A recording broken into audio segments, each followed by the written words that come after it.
Hello, everybody, and welcome back once again to Disco Elysium.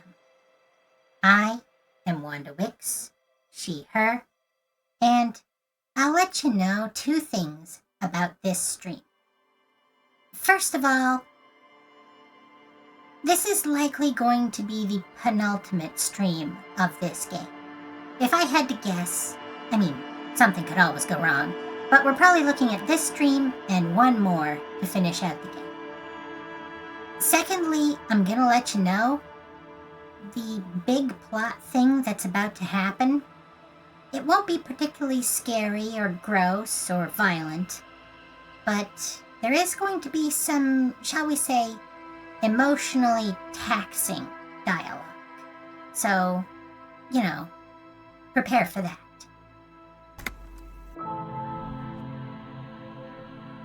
Now, there are reasons why I didn't want to save Scum, the Kim event. And one of them is, well, as I said, this game effectively functions kind of like a fruit tree, if you will. The world of Elysium has holes in it, and therefore doesn't have enough information. It just is broken. And in order to create a healthy number of parallel timelines, it requires information, choices, being made from outside of the universe. So if you want to think of this as the metaphor of a fruit tree, Disco Elysium, the game, is the fruit. And you, the mammals in another universe, pick up the fruit and run around with it, planting seeds all over the place. It is important to the health of Elysium and Revachol that multiple timelines be created. And the timeline that we've created with this playthrough is even more improbable than most Disco Elysium playthroughs, and that's saying something. This game has over 1 million words in it, and because of the influence of both different strategies, possible different types of playthroughs and prioritizing, and the influence of RNG, you could play this game over and over and over again for 1,000 years and never play it the same way twice. But there's probably a number of bell curves, and this particular playthrough is improbable. Most players who are exhaustive and go through the entirety of a political quest and hit every side quest and, if I may be so bold, do everything right, well, they don't then lose Kim. So this playthrough represents, if you will, one of those mammals grabbing the apple and running especially far away with it, which is good for the health of the metaphorical apple grove. And the second reason that I don't want to cheese this playthrough is, believe it or not, this is the best outcome for Kuno and Kuno S. I'll show you what I mean.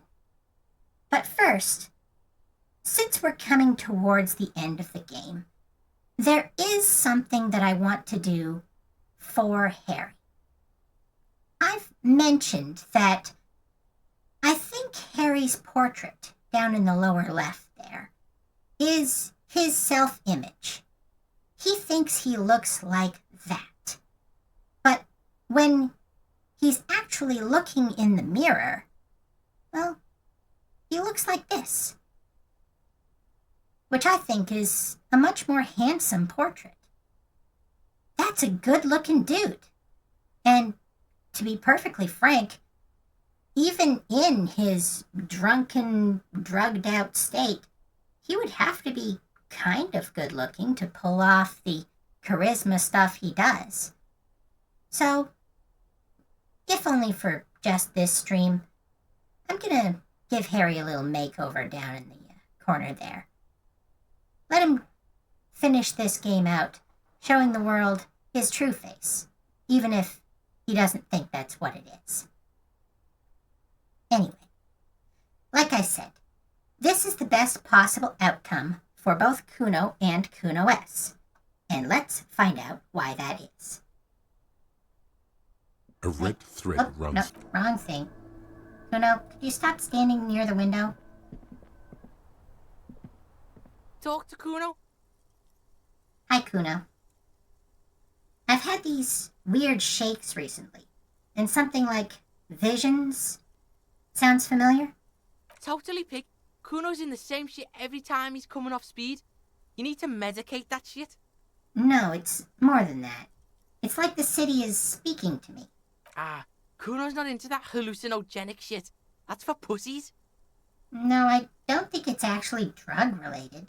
If you want to take a real blast, though, go down the coast to the old church where the speed freaks hang. Tell them Kuno sent you. They'll know what it means. He means that we should do speed instead of Pyrrolidon. But this is also the game's way of telling us that if you want more information, if not necessarily answers, about the whole Shivers thing, that's where to go to get it. But we already did all that. Kuno, I have a couple of questions about Martinez. Shoot. Kuno knows this shit all better than anyone. What are your thoughts on the strike? Well, you know, Pig, shit's fucked. And Kuno's got no time for this small-time shit. Kuno's got enterprises to run. Apparently, he has never formed an opinion on the matter, and isn't going to do so on the fly either. Small-time shit. Got it. The kid nods, obviously relieved. What's going on with the traffic jam? What do you mean, what's going on? This is good shit. You wouldn't believe the crap Kuno's getting from the trucks. What have you got in there? Oh, Pig. Kuno's done with that shit. Kuno's a pig now, living the pig life. That Reaver shit's behind him. He's already on our side. And as such, don't worry, his life of obvious crime is behind him. We, of course, already know this, but we might as well get Kuno's opinion. Whose statue is it on the roundabout? It's Kuno's? He says without pause or hesitation. I'm pretty sure it's of Philippe III the Squanderer, the greatest of Philippian kings of Revachol. If you know that history buff shit, then why you fucking Kuno with this? Kuno's a pig now, has important shit on his mind. Pig shit. Here's a question. Who would you rather come calling when you said, "Help, I need a cop"? The pigs or Kuno? Anyway. What do you know about the village southwest across the canal? Kuno used to hang there sometimes. It's a real shithole. Everyone is old, or a fucking drunk, or dead. Except what? Except nothing. That shit is behind Kuno. Keep your nose out of it. Fair enough. Anything you can tell me about the boardwalk with the ruins and the fish market? Cool place. Lots of shit to do there. You ever been inside the ruined building? Kuno's been everywhere, Pig. Yeah, what's in there? Kuno ain't spoiling this shit for ya. You gotta climb in there yourself and check it out. The kid is admitting falsehood, sire. He just doesn't know. There seems to be a sea fort in the bay. Do you know anything about it? Yeah, Pig. Yeah. It's a sea fort for... It's for defense, Pig. Don't bore Kuno with this historic shit. This is the extent of the boy's knowledge. Have you ever been there? Yeah. Of course Kuno's been there, but that was a long time ago, and I was fucked. Been on the train for fucking days, can't remember shit. The train, speed train, amphetamine express. In other words, Kuno doesn't know much about anything. But this is, again, the game giving us an opportunity to get some hints about what we're supposed to be doing. Thanks, Kuno. Enough about Martinez. Sure thing, Pig. What now? Now, this is what I mentioned about how this is the best outcome for Kuno and Kuno S. Where is Kuno S? Kuno doesn't want to talk about this shit. There's a moment of thoughtful silence. He almost looks behind him. That is a look of a man who knows he'll be looking over his shoulder for the rest of his life. A fair concern. That toxic shit's behind Kuno now. This is sad, because for the entirety of the time we have known Kuno S, she defines herself by Kuno. She attached herself to Kuno much like a married person taking on her husband's last name. She took on a feminine version of his first name. They were inseparable, and now they're separated. But Kuno's right. Their relationship was toxic. They certainly were not good for each other. They were not helping each other as much as they thought they might have been. And in this version of events, you may be able to tell from the dialogue, Kuno is now ready to help us, to become a junior officer, which we know the RCM employs. And that's probably the best way for him out of his abusive situation. His father isn't supporting him anymore. He's essentially homeless. Much like Harry was when he was in the 15th Indo tribe, he has no prospects. And we're going to give him some. If nothing else, he's off speed. At least for now. But believe it or not, I think that this timeline is also the best one for Kuno S. Even though, if we were to go around to the fence, we'd see she's just gone. She simply isn't in the game anymore. Like I said, I think the whole girl from Helmdall plotline was probably going to be in the DLC. It's certainly got enough evidence and enough fleshed out information that we can deduce what happened. But we never get any other option to help Kuno S. If Kim had not been shot, then Kuno and Kuno S would still be out there in the yard, shouting slurs at each other and planning to run away. As it is, Kuno S has only one option, and we know what it is. It's to go down into the tunnels, where she's got flashlight batteries and sleeping bags stashed. So, sounds like not a great end for her, right? Except, who else would be down there right now? Consider, when we let Ruby go, she knew she had to leave Martinez, but she also knew she couldn't be seen in Jamrock. And Ruby is the only character we've heard of who has a map of all of those service tunnels. It would make sense that she's going down there. I mean, she's not taking her lorry. She can't. She's on foot, and she has to stay out of sight. The tunnels are her only option.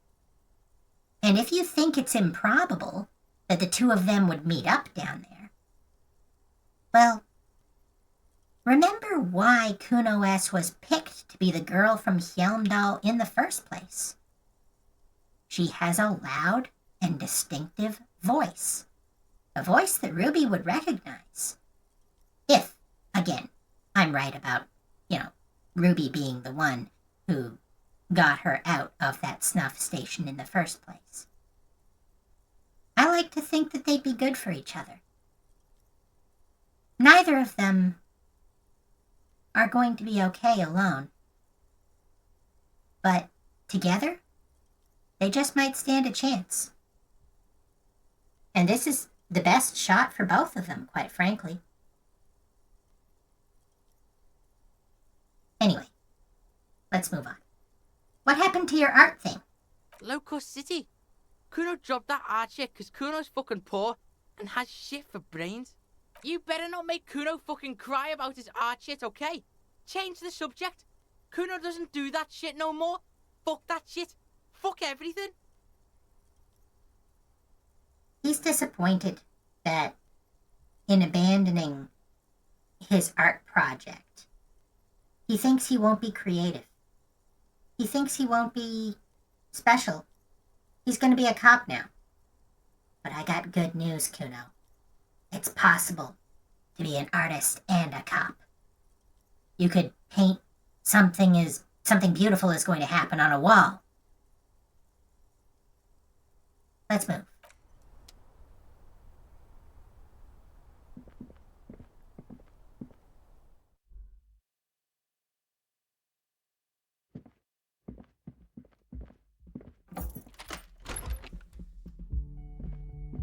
I don't actually have to walk slowly. There is no in-game penalty for running.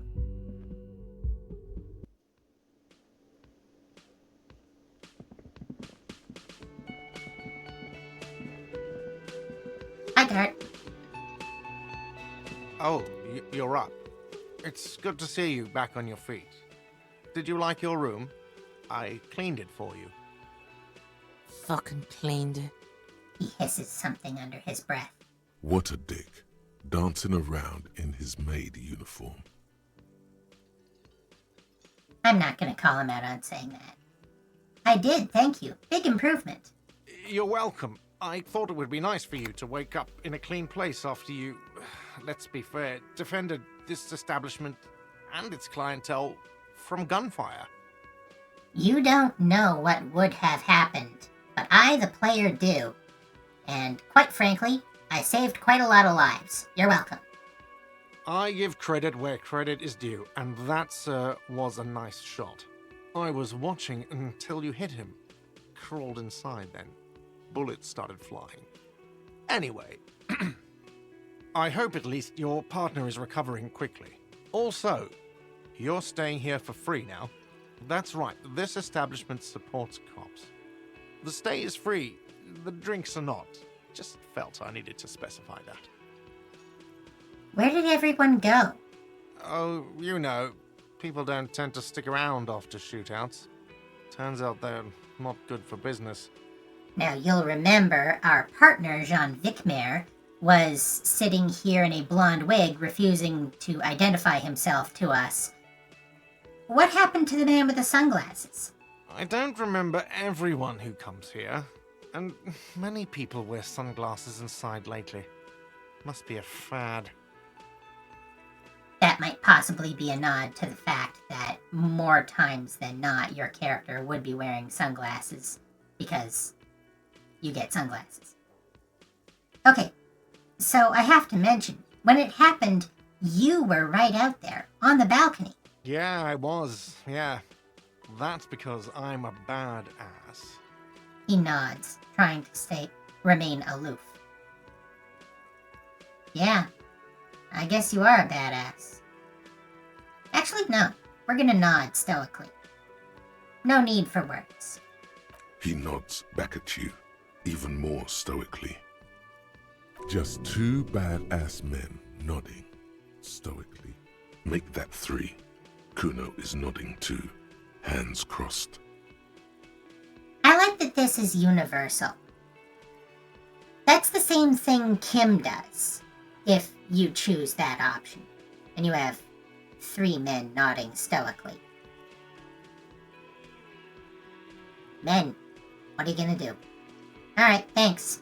No problem. They'll come back. They always do.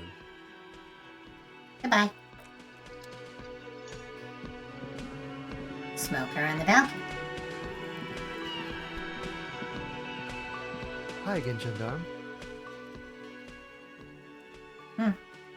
No opinion. Bye-bye, Gendarme.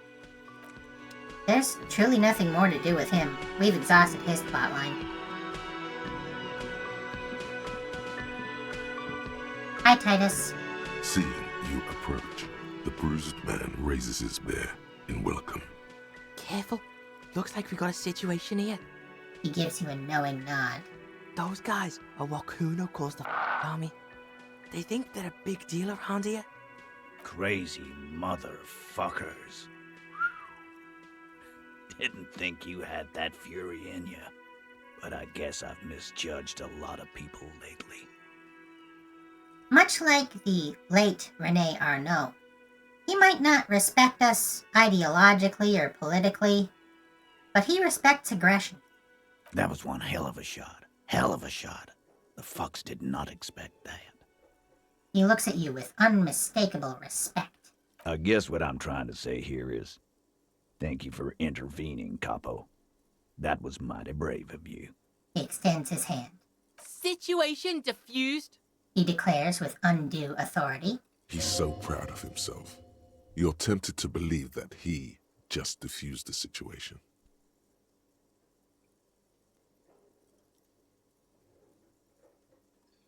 I superstarred the shit out of that. Dick Mullen on steroids.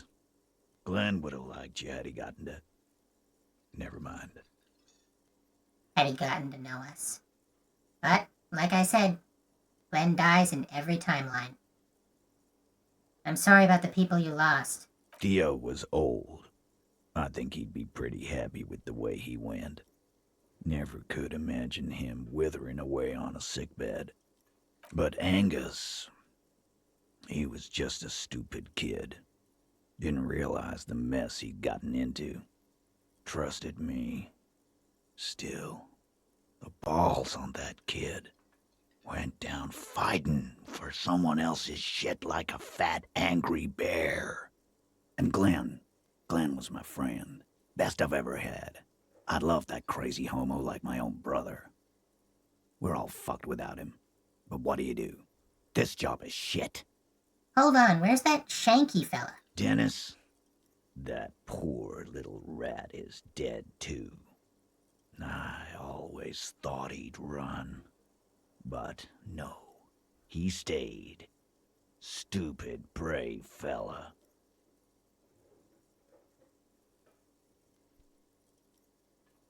This? Huh. I'm surprised that the game is giving us this, and I honestly think it might be an error. Because we saw Shanky run away, and I made the choice with the borscht that makes him run away. I wonder if this is what happens...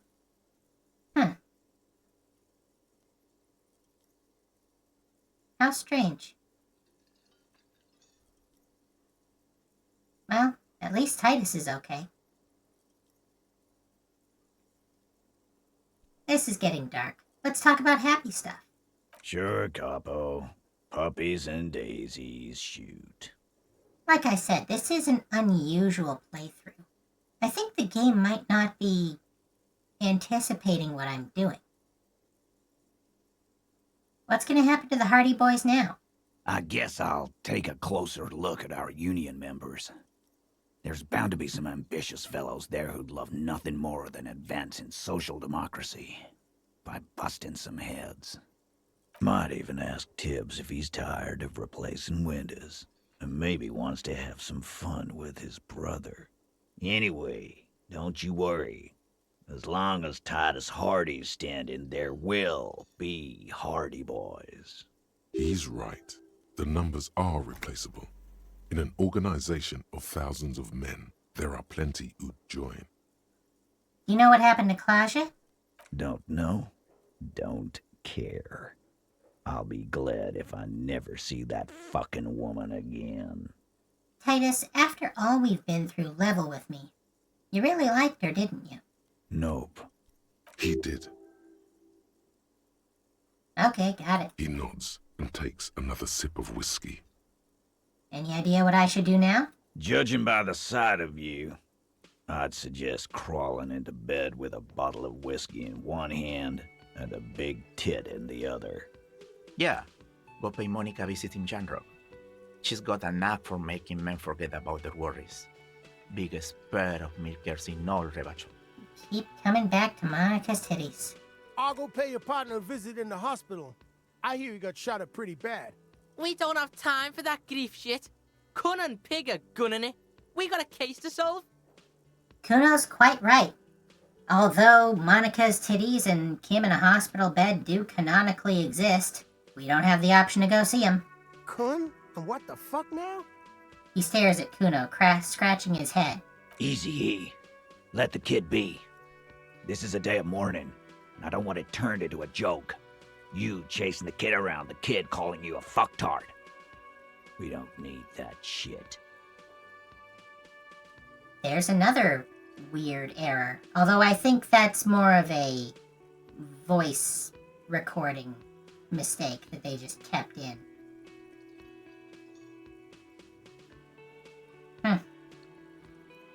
Maybe this game is coming apart at the seams on me. Right. The man sips on his milk. Kuno keeps silent, too. So long, fellows. Be good so I don't have to come back here again. You look after yourself now, Copper. Death passed on you today, but men don't get that lucky twice. Fair enough. Copo Loco. Good luck in general. Scars made the best tattoos, they say. Thanks for getting involved, man. Not a lot of cops would step into that line of fire, but you did. And if you ever feel like the uniform is holding you back, I've got a few vacancies. You'd make one hardy boy, Copper. Okay. Well, the voice lines might be off. Let's see something written. Kuno's gonna scram now. Can't be seen with pigs. Can't shit on Kuno's good name. So yeah, see you on the C4 island. Try not to get shot or drunk again. Kuno's counting on your ass. And we are Kunoless.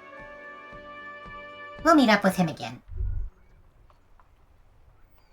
You think you have a pretty hot suspect right now, don't you?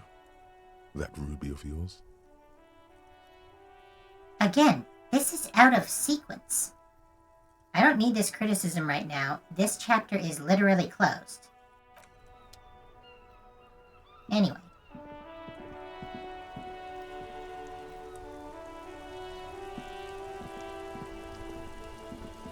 After all this time, Cindy finally found her inspiration.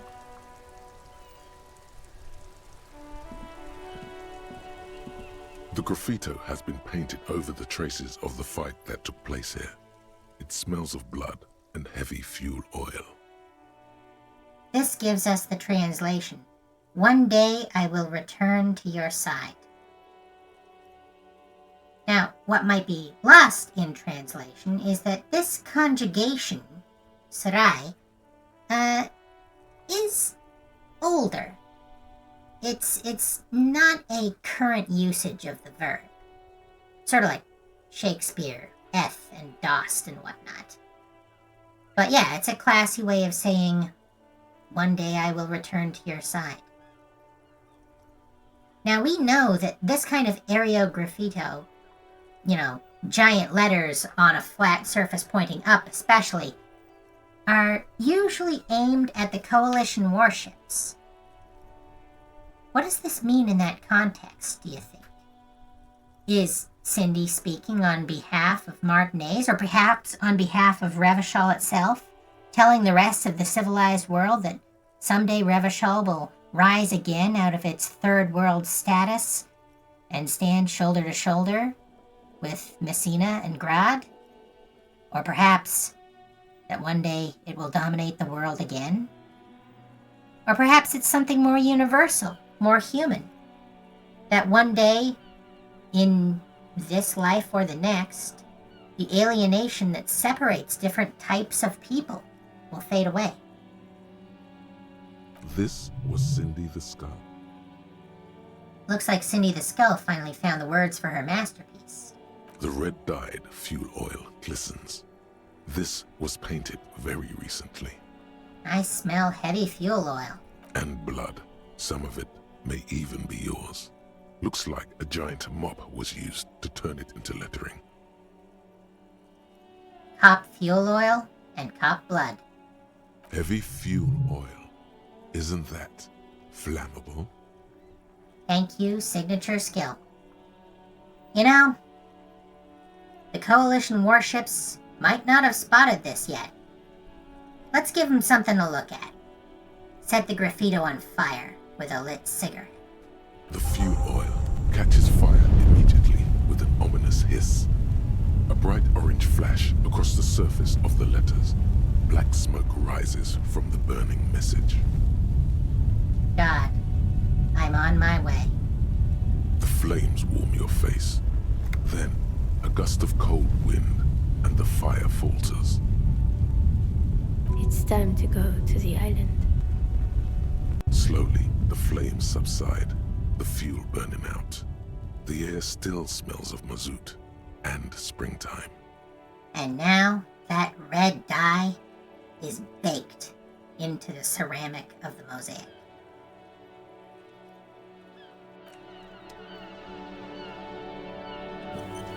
One other thing that I wanted to check out before we go to the island.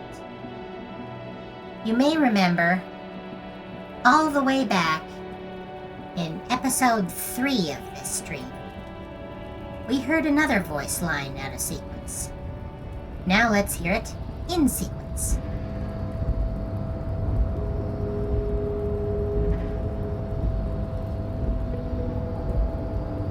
The boyadero stares at you with respect, then gestures towards the trickles of blood adorning your clothes. Danger comes with the boyadero lifestyle, right? There are types of danger. The one I'm usually concerned with is lung cancer or getting mauled by wildlife, not bullets. It calls back to an older era where this was commonplace, though. You have a true boyadero heart. Right. So, where is everyone? Hiding, gathering themselves. The harbor's in full lockdown, friend. No getting in or out, for the time being. You can't help me get inside? No, man. Not today. Today is war. He says it matter-of-factly, like it's no big deal. We've got these Union banners everywhere. What's gonna happen next? Time will tell. I'll tell Evrak you dropped by. I'm sure he'll be glad. He gives you a small wink. What will you be doing now? I'll be okay here, doing lookout. Quite the sight, aren't they? Getting to like that red I am. Don't worry about me. I live to alleviate the worries of our brothers. See if any insane killers turn up. Then I'll run. And live. I'm sure you'll do good. You know it, friend. He smooths his mustache with his hand. Good talking to you. Gotta run. You can see, even if we wanted to get back in and talk to Everard, that's locked off now. But one thing that isn't locked off, Measurehead's gone. Which means we can finally get to this.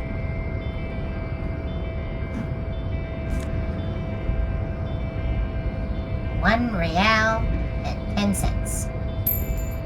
Hooray!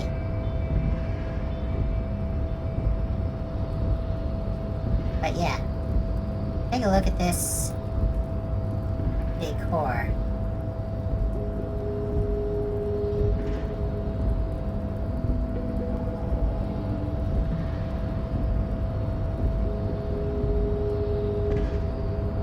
The Union owns this place now. Wild Pines? Well, they're just gonna have to live with that. And live with the fact that every other harbor in their employ knows that this is a thing you can do now.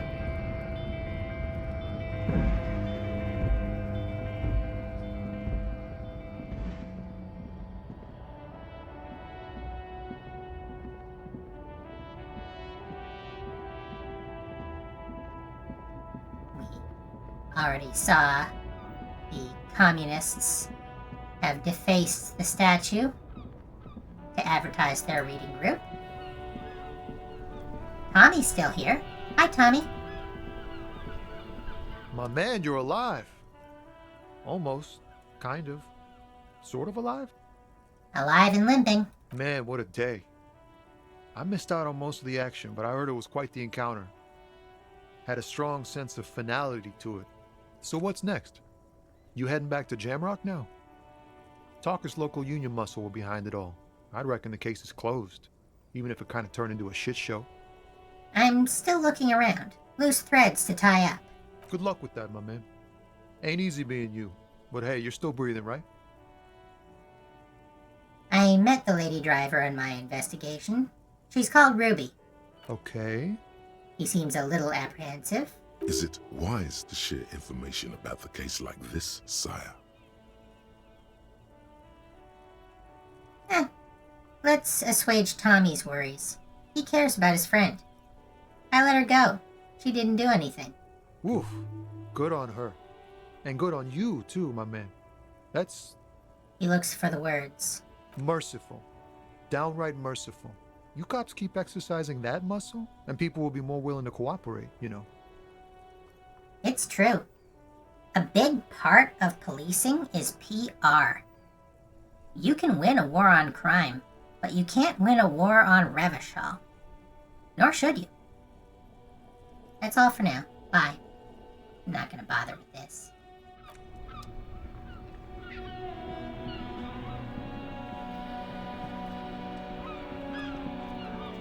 I do believe Silang is still here.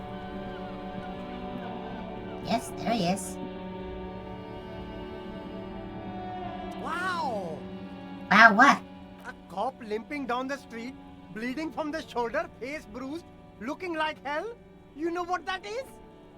I know what that is. Cool! That's cool! He nods and settles back into the pile of boxes. Not bothering with either of these.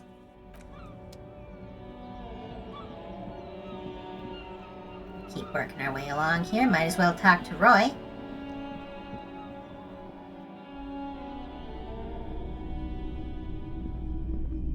Between you and me, this is why I don't get involved in local politics. Well, someone has to. So it goes. Now, what can I do for you? No, that's it. I'm basically just tagging everybody to show you their opinions, or lack thereof. And honestly, that's realistic. People don't know necessarily about violence, political or otherwise, that occurs near them, even down the block, if they don't know the people involved.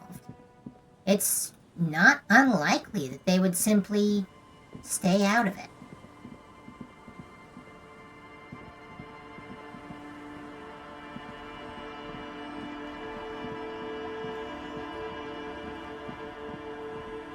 So we are going to talk to Lillian. First, let's talk to her kids real quick. The scruffy-haired little boy kicks a no. stone while... Nothing new there. In some versions, there's a whole other dialogue thing, but we might not hit it this time. Our tenant, the policeman. I hope the waves don't keep you up at night. What can I help you with? I got shot. Even I can see that. I told you not to bring your trouble with you, policeman. We've got troubles of our own here. Though I suppose you took the worst of it. Turns out you were your own ill omen. My partner got shot too. He's still in the hospital. What do you expect? Police officers get put into dangerous situations all the time. Sometimes they get shot. It's a rough trade you're in. Still, I'm sorry to hear about your partner. He seemed to be a decent enough sort. I'm sorry I couldn't warn him in time. I warned you. I warned you men with guns will be coming after you. They always are with your kind. Her features soften. So, be careful and don't be a hero.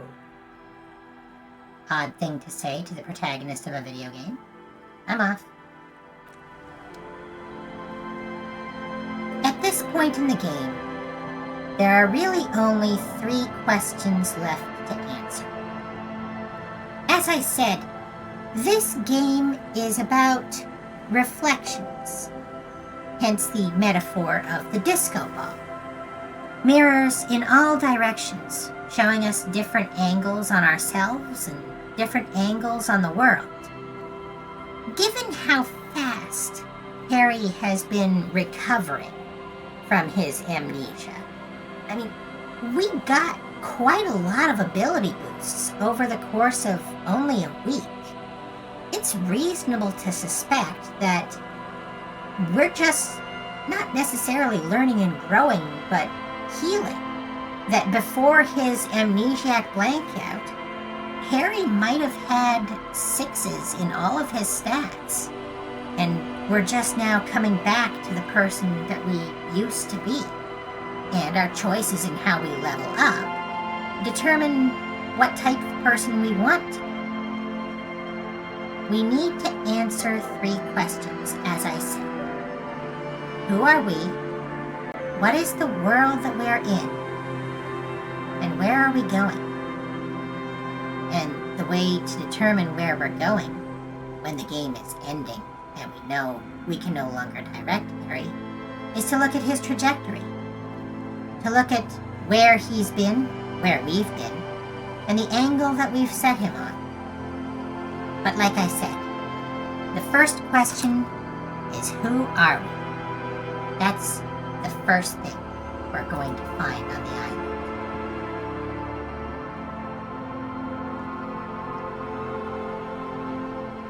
Officer, what happened? You're limping. Why are you limping? You look terrible. You're not limping. You're you. I like that framing. She sounds almost disappointed with you, reprimanding you for falling and hurting your knee. Some people hurt me. Is this from the shooting in town? We heard gunshots. Not that we don't hear gunshots all the time, but they were closer than usual. She's not letting it go that easy. You didn't only get shot. I dodged the second shot. I can also get not shot. Well, good for you. I'm not going to brag about killing human beings. Even if they were really, really bad human beings. I have a question for you. Of course. Can I help you with something? I need to get to that island. That won't be a problem. It's wind still and the tar just dried. We've got 2 days of relative sunshine ahead. Can I borrow your boat? If you promise to bring it back. And no scraping the hull. I just got it nice and yellow. And no drinking on the boat. And no joyriding either. What if I want to rock? See, that makes me not want to lend you my skiff. On a boat, rocking leads to capsizing. That there is an absolutely 100% rock-free skiff. You got that? What's on that island? I saw some kind of ruins through the binoculars. Used to be some kind of fortification there before the war. For the communards. An anti-aircraft gun, I think. Bombed to bits in the landing. I haven't been there myself. Always steered clear of it. Hasn't been there herself. Who has then? You said you haven't been there yourself. Who has then, if not you? My husband used to drink there. Him and his drinking buddies. Always seemed like a bad place to drink to me. People died there during the landing, you know. My mother told me. This must be one of the many fortifications that was used in the dying days of the revolution against coalition forces before they took this city. Another 2 real. We're currently sitting, by the way, at 275 real and 58 cents. And we literally have nothing else to spend it on. The kids sometimes go there too. I know they do, on rafts. I tell them not to, but they bring back old bullet casings and such. Which kids? The twins. God forbid they bring the girl along on some rickety barge. Is there anything I should know about getting there? Well, most of it's sunken. Underwater. That means concrete underwater. Cut your boat if you're not careful. Be sure to enter from the south side. Water's deep there. Aye, aye, Captain. Thank you. I'll use your skiff to get there then. Please be conservative with the fuel, will you?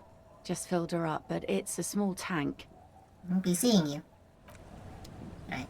That may have unlocked... I'm going to give those twins one last chance. That may have unlocked the dialogue that I Not the radio dialogue, but something about the island.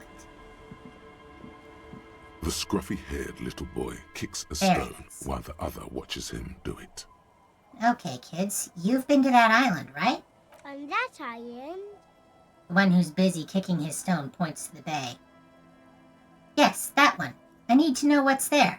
That's, nothing. It's just a seafort and some plants. You can take a raft there. It's great. And we make a fire. We make a fire. Mm-hmm. Gather the sticks for the fire. And bullets. Or not real bullets, empty bullets. Bullet shells. There are a lot of them left over from the war, but this could be important. What then? There are lights. The fire guy comes and asks us to put the fire out. Your nerve endings sting from the mention of a guy.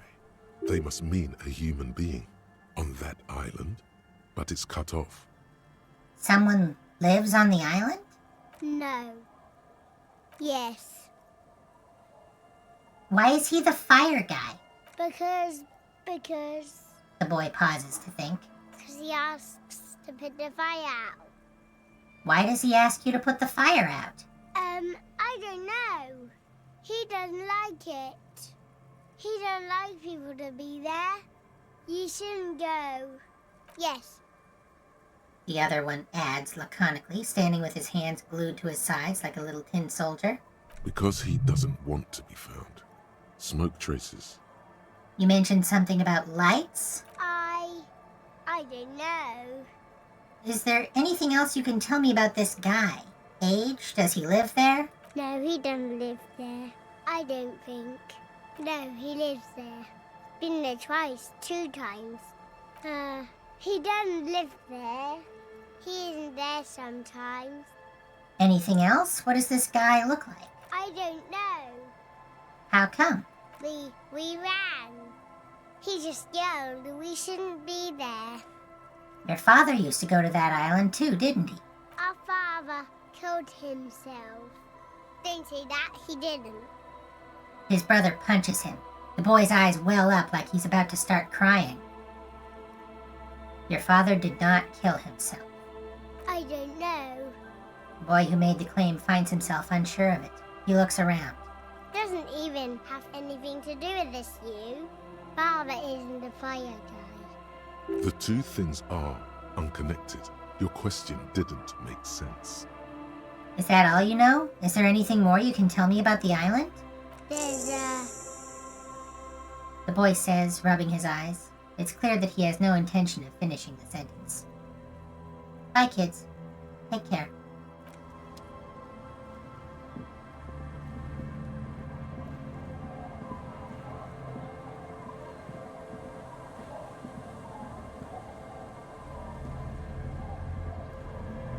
You can see why the developers of the game don't have Kuno meet up with you until you get to the island.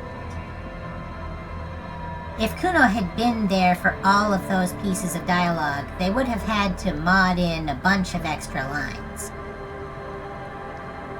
As it is, they can just assume they're talking to the protagonist, and Kim, if he is present, is silent.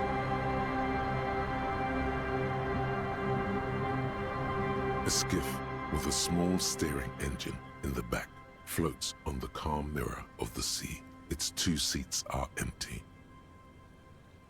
We'll only need one. The boat's belly is a shiny yellow color, industrial paint over fresh tar. You see it reflect off the water, along with the factory number, A72. SRV made. This machine represents humanitarian aid from a workers' state on the Samaran Isola. The ROO logo on the engine gives it away. That and a white 5-pointed star. Sort of like the speakers. Once you get in, that's it. One pull of the starter handle, and you're off into the bay. A strange trepidation comes over you. Are you sure you want to go now? This is 2 things. The game warning us, hey, finish your side quests. But also, Inland Empire once again, trying to keep us from finding out the real answer to that first question. Who are we? It knows the answer is scary. Have you made all the necessary preparations? Closed all your accounts? Remember what the netpicker said. It's a small tank. You won't be going back and forth on this. First, tie your portal-reel boombox to the breast hook to keep you company. There. This is now a rock and roll skiff. What did I just do? Why did I do that? Why? Because rock and roll. And because if Kim isn't here, he can't be manning the engine, and therefore you can't stand up on the bow with the boombox on your shoulder. Yeah. Sad rock and roll. Tune it to Sad FM. Now, another thing that I mentioned, speaking of things that may or may not be out of sequence, you may recall that when we were talking with Tommy Laham initially, I pointed out that the song he was singing was actually a song by Sea Power, Want to Be Free. And I said that we would be hearing more of that song later. Strictly speaking, what we're about to hear is not just a Sea Power song. It's, well, let's call it a medley, or possibly a mashup. Sad FM is a radio station specializing in sad, slow rock songs. You seem to know its frequency by heart. Get in and ride to the island.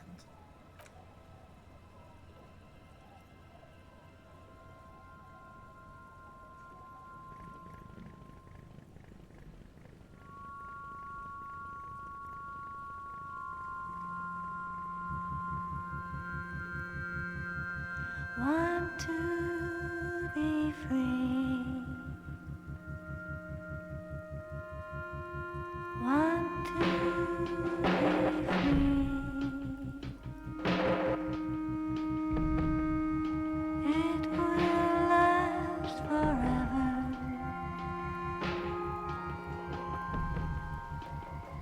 Eternally.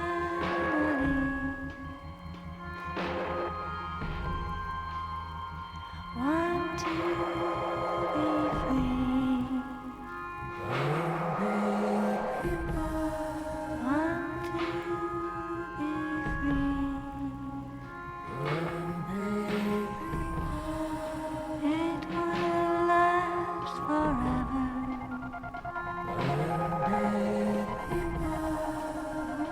Eternally.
boat comes to a slow stop. You turn the engine off. Then there's silence. In the silence, a sputter of wings. A flock of quails takes off in the distance. There is very little wind here today. The ghost is standing still. You look at your arms, then the cliffs above you. Good? You made it? Kuno stands with his arms akimbo, looking at the shadow of the ruined flak tower looming overhead. Climax.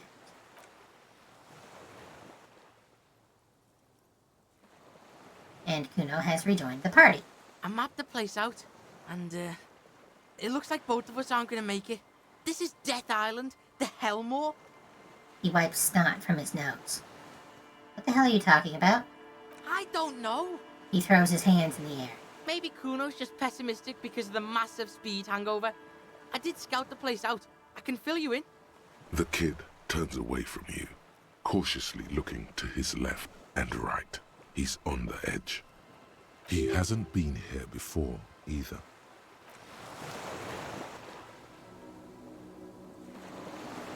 Now, in that boat ride over, you'll notice it was framed in such a way that we saw the spire of the church pretty prominently. That was, of course, built to contain the Swallow, the impending apocalypse that's hidden up in those rafters. And thanks to our intervention, being held at bay by Anodic dance music. Because of the isometric perspective, that spire is not pointing up towards the Chiro, the star, a great height to be strived for. It was pointing towards this.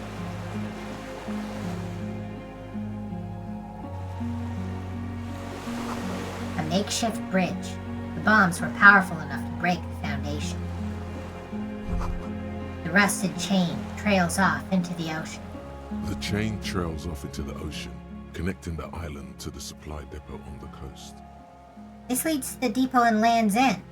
Cool fucking chain. What do you think it was used for? Fuck does Kuno know? Kuno would use it to bring shit to the island. If Kim were here, he would let us know that they could use this to transfer supplies back and forth. Simply attach a care package to the chain and wind it like a clothesline. Also, it could be drawn taut to prevent any boats from gaining access to Martinez. In theory.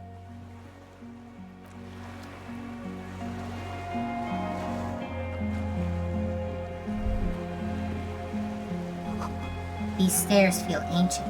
Soldiers' feet ran up them long ago.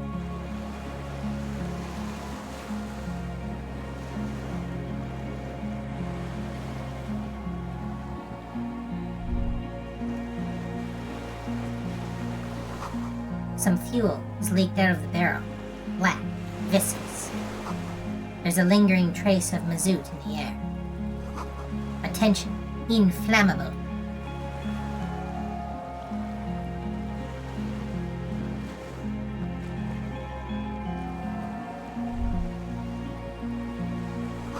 Warm air from the inside of the building. It's warmer there than out here. The dry grass crackles under your feet as you stop. Far away, birds' wings touch the still surface of the sea. What is that flutter? The flock of quail departs, now more than 100 meters away. 102, 105. Underneath the flutter. On the islet, there is almost no wind, just the light movement of air through the reeds. Bulrushes swaying on the waterline. Long dried leaves chafing against each other, like a silent orchestra tuning at the beginning of some major work, of great importance to the few who attend. To the west? A silent hiss, sea air moving through the needles of a pine tree. Now, Shivers popped in here, but this what's to the west, what's to the east thing is normally a Shivers check. But right now, it's our perception running the show. Our hearing. That is what we're using to scout this area. Either because Shivers doesn't want to give us the information, or because it can't. I don't think we're too far away from the heart of Ravishal. But still, we're relying on our actual senses, not our paranatural hunches. To the east? The faraway roar of the city, distant like today's dream. Before it, the sound of sand. The low tide filtered through its grains, a bird tending to its feathers. Ahead? A low hum. The air slowly moves through a concrete box, through its ancient slits and cracks, resonating, hollow. A big building. Beyond that, further north. Air flows out of a pillbox window. There is very little there. The air cossets flowers on a meadow. Absolute silence. Reeds motionless. Bulrushes motionless. Below the silence? Col de Mamadakwa. We are way out now. Way out in the west. Where Inland Empire has told us we will encounter the miracle. No, it's just your imagination. You can't hear such things. Kuno, What? it's pretty silent on this island. Spooky ass island. That's how it is on spooky ass island. Silence and shit. Sorry, let's move.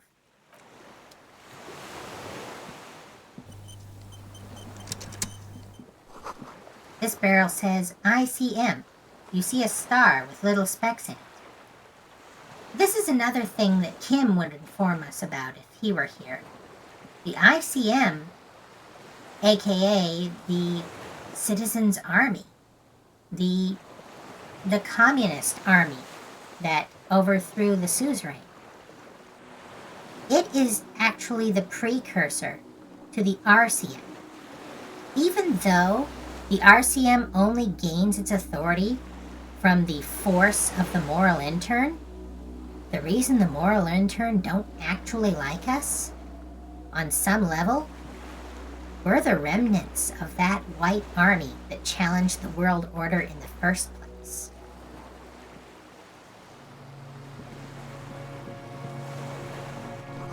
You recognize this little birch from the coin-operated viewer. No way to get up there. The stairs are gone.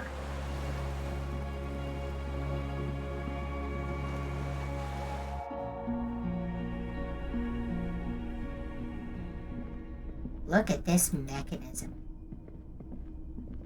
There used to be a giant cannon mounted on that.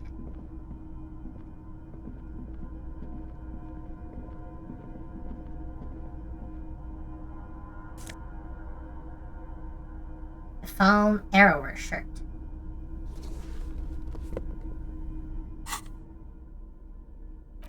I'm not going to stay in this outfit, but I do want to show you. We couldn't get it until now. But now we have this. This foam training shirt has seen one wash too many. It retains its unusual design, one sleeve short, the other long, but little of its original colors. A giant F swooshes across its chest, now in gray.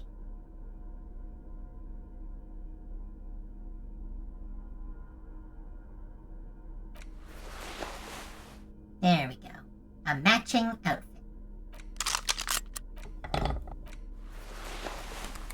Ready for sport.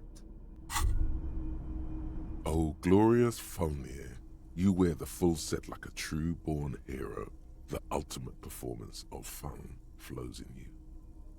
I feel so dynamic. You are the most ultra of men. Peak performance. Go on. The fucking sunset awaits, Fun Rider. That was all I needed there. Let's take a look at all this stuff. Moth-bitten bedsheet keeps the wind out. You see candles planted on a broken rangefinder. Books and magazines lie scattered on the floor and on a makeshift cupboard. They are not particularly well organized. Sift through them. Most are soft covers, serialized fantastique and detective stories from the 20s and 30s. This disparate digest includes the classic Animal Adventures, popular depictions of man versus nature by amateur naturalists T&T Harpin, husband and wife, widely read by people from all walks of life. Who doesn't like nature? Who doesn't want to survive? Among what is mostly commercial fiction and serialized stories, you find a magazine cathodique for electrical engineering. Then it's back to pulp, light erotica, an international thriller about circuit benders. Been reading shit here. Hooked on the book. Conceptualization. Does anything stand out as unusual? And we've got a +1 for all things communist, because we are a communist. But we got a +2 for enraged by commies, because we also got all the other ideologies. Oh yes, under the bed, there is a rather extensive collection of critical theory, that is, dour, life non-affirming left-wing literature, published by small imprints such as Abattoir Firm and Ouzia. It's not exactly light reading. And once again, we've got our 4 political options. Look, Kuno, powerful communist theory, rigorous and truthful, for the option we went for. Look, Kuno, deranged commie ranting, for fascist. Look, Kuno, downbeat dribble for people who can't get shit done, ultra-liberal. And look, Kuno, a book, left-wing. I have no comments, do you? Moralist. For communist, we're gonna say the communist thing. Yeah. He nods sagely. He has no idea what that means. Wasn't there some in the communist student's room? A student in the apartment building seemed to have some as well. Yeah, cool. Detective shit. He seems at a loss as to what to add. The little books seem inconsequential next to the big pile of frivolous entertainment covering them. Critical theory books. What do you think this means? Kuno doesn't give a shit. Kuno's not hooked on the book. Trying to get me hooked on it. Teachers and shit. This means we have a critical theory-loving vagrant here. Interesting.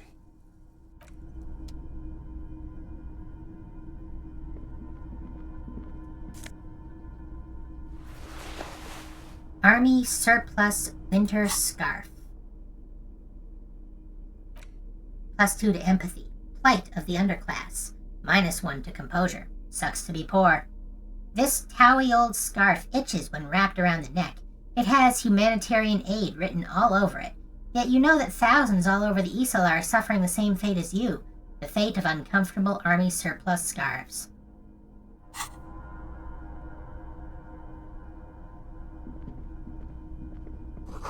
Dishes stained with sauce and fire. A survivor's kitchen.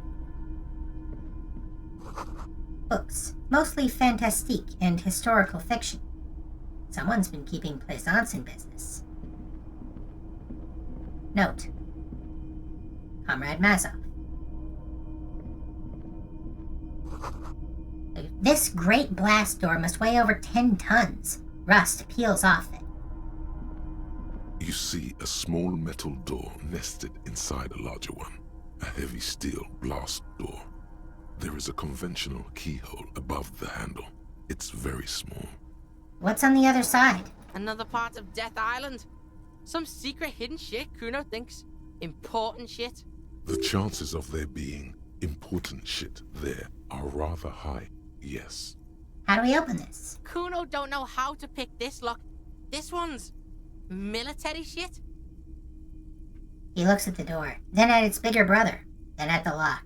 He's right. It would be better to open its big brother.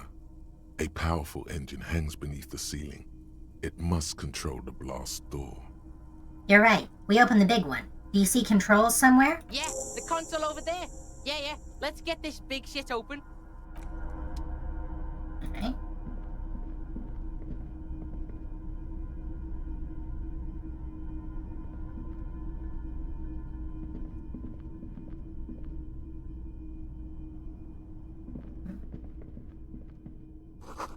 Careful, these stairs have collapsed. And they've collapsed over top of this. Green paint flicks off the monoblock aluminium cabinet. There are rows of switches on the front panel, a frequency band, and even a keyboard. Run your fingers across the keyboard. The keys rattle like teeth. This keyboard hasn't been functional in decades. What is this then? Old hardware from the big power box upstairs. Circuit bender shit. Military grade. Could this open the blast door? Kuno isn't a machine, Meister. Urgent ouvert, alluma, radio diffusé. Yeah, why the fuck not? This device was used to control the electronics in the room. It could open doors, control lights, function as a radio computer. Turn. Emergency. Open. Kuno's gonna stop you right there. This ain't gonna work. Not without the juice. You gotta fuel that shit if you want it to work. Let's look outside, maybe. Alright. This hatch is jammed shut. This is the direction we go.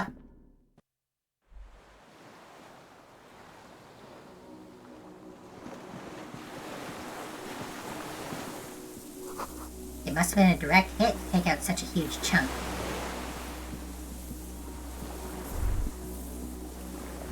The distant sound of cargo ships, signal horns echo on the water.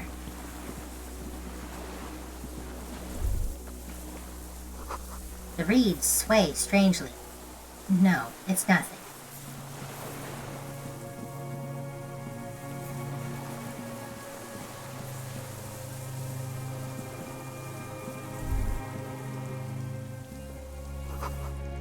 Oh, A strange feeling looking at the Russ water. has eaten the chain. Maybe you should just wander off into the sea. Leave it all and walk in. Raise your sight. In the rain mirror of the bay, you see Martinez reflected. Tall edifices of ruins reach into the water, like shimmering towers. And the shacks too. Pine trees and motor lorries, upside down. Islets and posts, like stepping stones, lead into the water in front of you. Go. Step in. It's been too long. Why?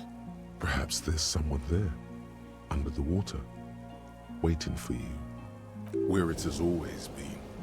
In front of the video rental, on the corner, at the crossing. Smelling of tutti frutti and betrayal. But it's cold. Yes, cold and still. But love is warm, like the inside of her mouth. Yes, please. Oh fuck, yes. Go there in your head. It's been days since you thought about her. A week. We forgot her. Like I said, the first of 3 questions we need to answer is, who are we? Who were we? Now, in this playthrough, we've learned a lot about Harry. But it is possible to make it through the game without learning as much as we've learned. Heck, it's possible to get to this point in the game and not know our name is Harry or that we have an ex-wife. It's even possible to get here without having ever gone into the church, or having talked to Everard or Joyce, or doing any of the side quests. If you really wanted to speedrun this, you could be here without having prepared, and you wouldn't know what we're about to learn. Shake your head.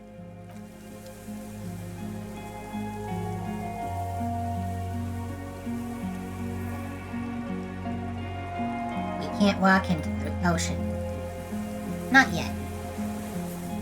We need to go up this way.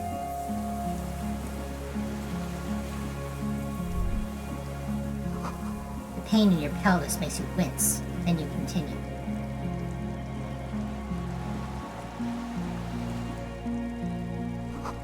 The inside of the fortress. You make out the console and the blast door. We're looking through it from the other side.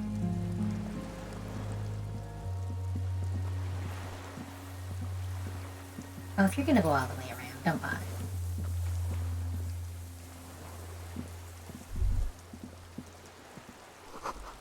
The depot that supplied this chain is long gone from the coast.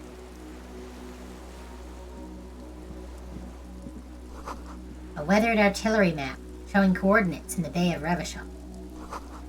An old medicine cabinet newly stocked with drumine.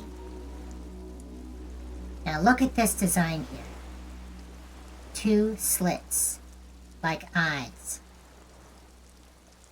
And we know what those eyes are seeing. It's that painting from the very beginning of the game. Let's have Harry. There's a rain-soaked mattress on a concrete slab, only half covered by the crumbling roof. At the head of it, double embrasures, firing slits like 2 eyes in the wall. This is B triple prime on the island, a nest. Inspect the mattress. A single-person mattress, modern, civilian use. Brand name, Marjorie. There's a fuel stain on the cover, along with cigarette burns, and an empty can of beans on the ground next to it, filled to the brim with cigarette butts. Pick one out of the can. The silhouette of a tobacco picker adorns the paper filter. The brand, Tio Moteri. The same rare brand from Land's End before. Interesting. Inspect the wall. There's a firing slit in the wall in front of you, like a little window. Touch the concrete first. Quite old and grimy, from years without cleaning by anything other than the rain. Look through the hole in the concrete. The springs screech as you lean on the mattress and crane your neck to look out. Trepidation, a tingling feeling in your stomach. A small piece of Martinez coastline opens up in the square in front of you, like a tiny landscape painting. 1 kilometer across the water. The ruins look familiar. On the left? A towering skyscraper, its top floors shaved off by artillery fire. Capeside apartments. Rue de Saint-Ghislain, 33A and 33B. On the right? The red chimney and collapsed back of the 4-story tenement in front of the whirling in rags. Rue de Saint-Ghislain, 10. The doomed commercial area.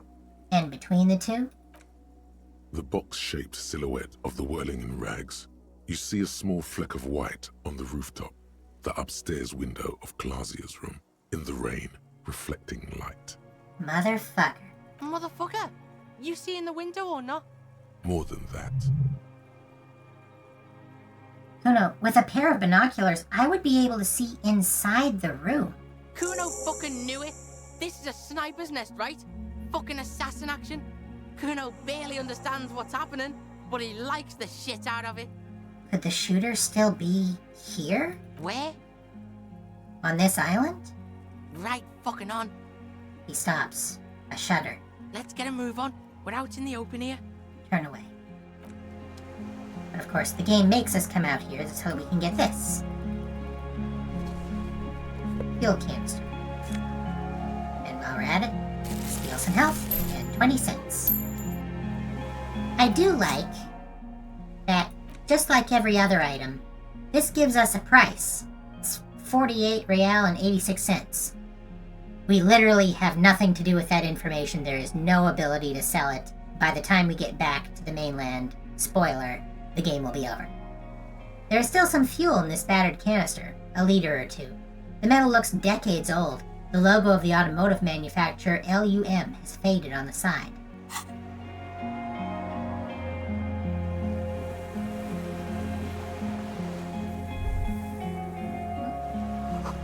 You feel eyes on your back. Someone's watching, but you can't say where.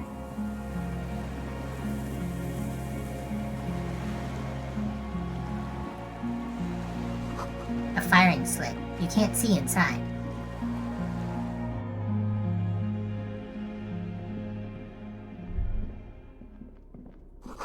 Water rushes below, far down below. That orb's bugging me. We're gonna go around and get it. Oh, but first...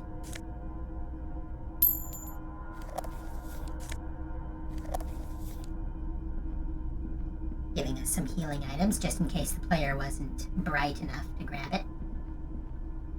We are gonna fuel up this generator and open that door, but this is something that we need to do. As our subconscious told us, the last dream. There's a greasy old spring mattress in the corner, resting on piles of soft cover books. White linen and a pillow are visible under a worn-out caracal blanket. Check this shit. Someone's been squatting here. Kuno knows because this shit looks like Kuno's place. How recently? A flash of pain interrupts you, making you grimace instead of spewing out the words. Hey, Kuno doesn't want to hurt your feelings, but you look like shit. Maybe you should lie down in the bed. Like, recover before you die. Sensible.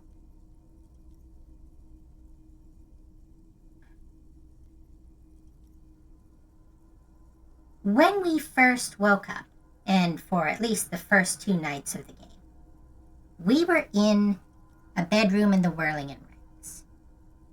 We don't know necessarily where Lely was staying before his end, but it's not impossible that he was sleeping there, and we were sleeping in his bed. When we got to the coast, we were sleeping in Ruby's bed.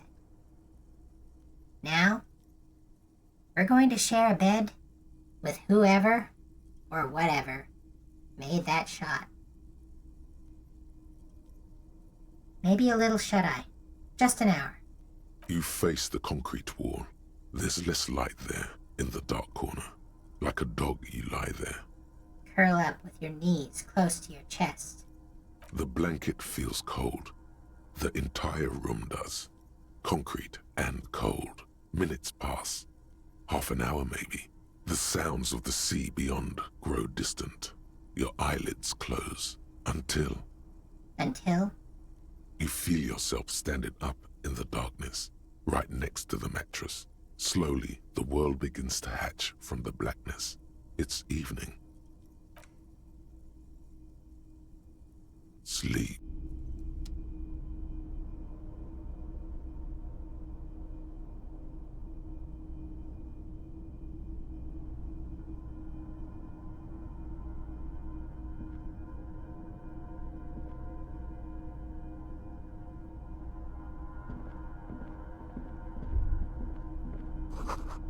The kid is no longer here.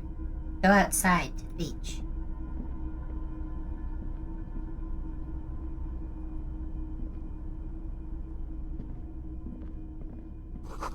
The door is still here, closed. Feels strange somehow. You can't get in. That's not where we're supposed to go. And we know it.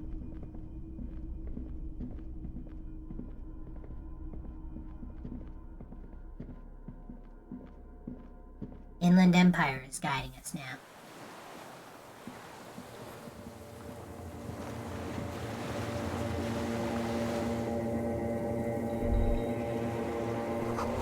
Go down to the chain. There's something there.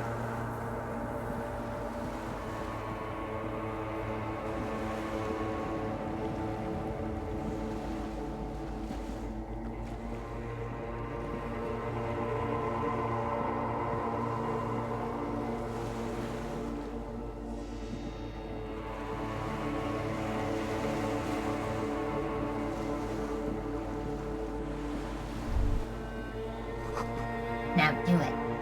Walk into the water.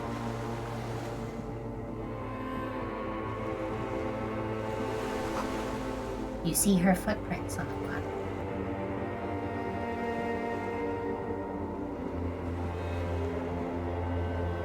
It's time.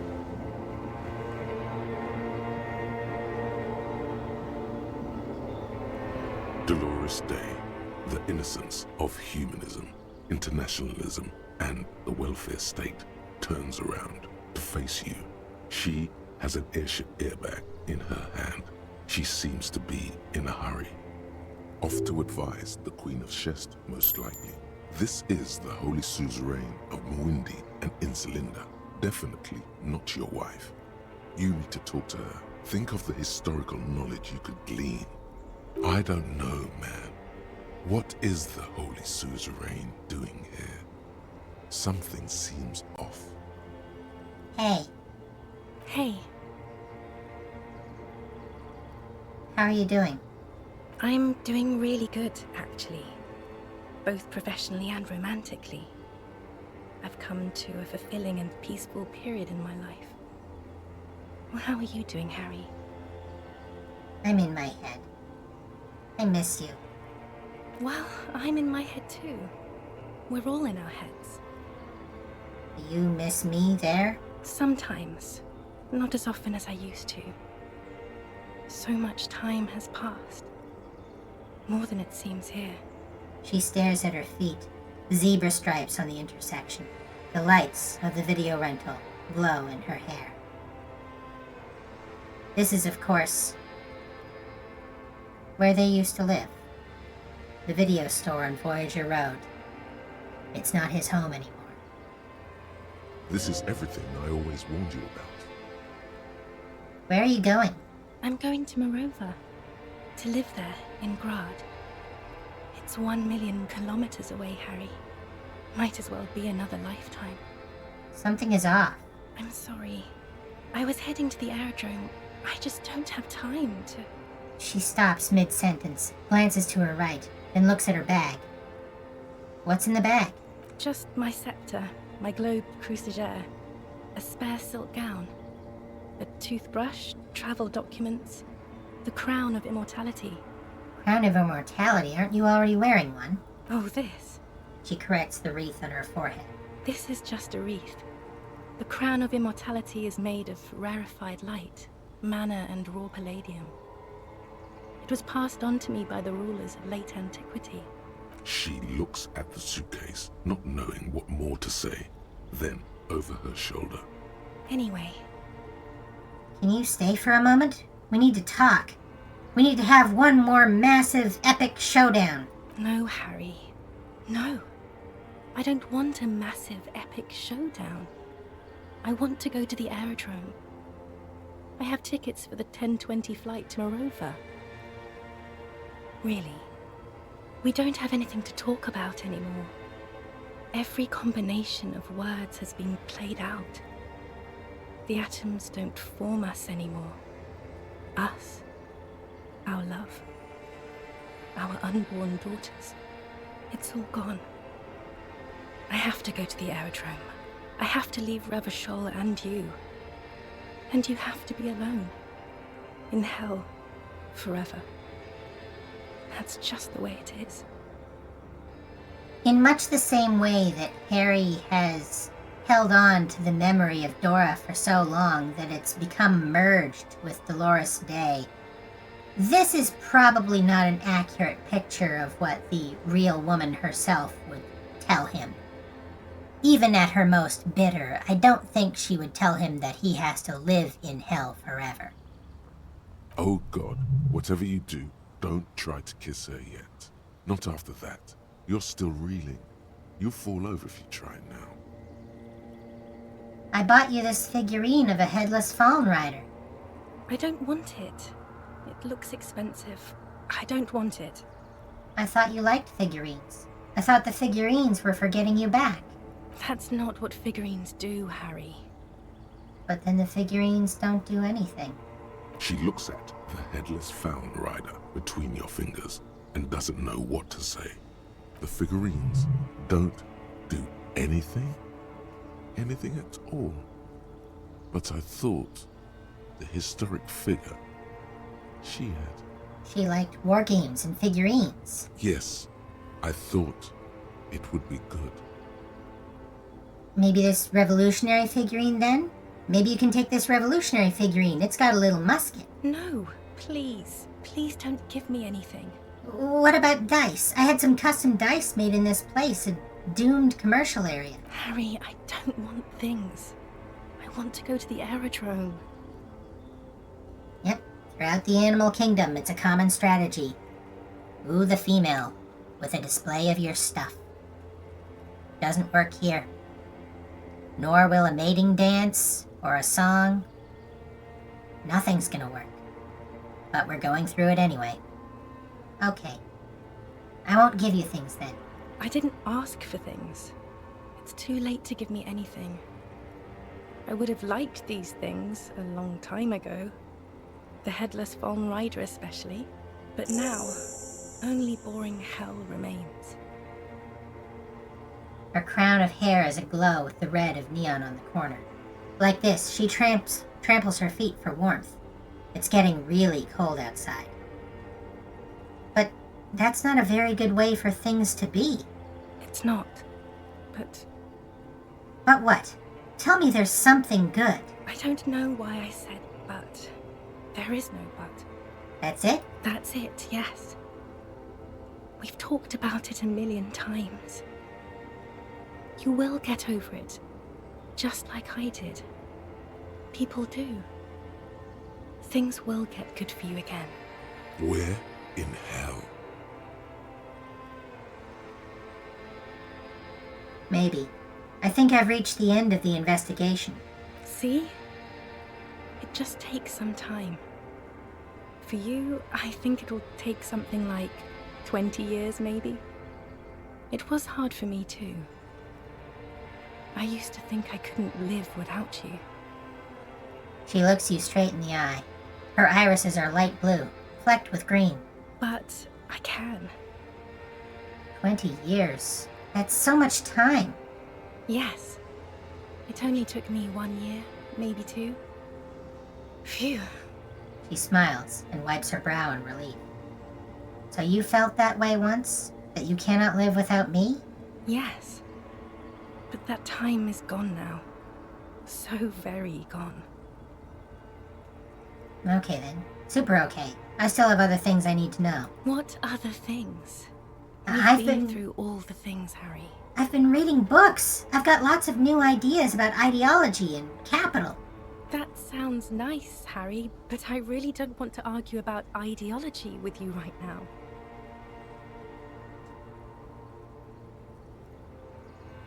Like I said,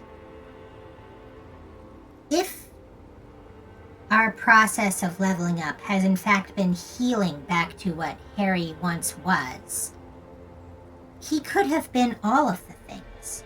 All of the political paths were open to us. We just happened to pick communism.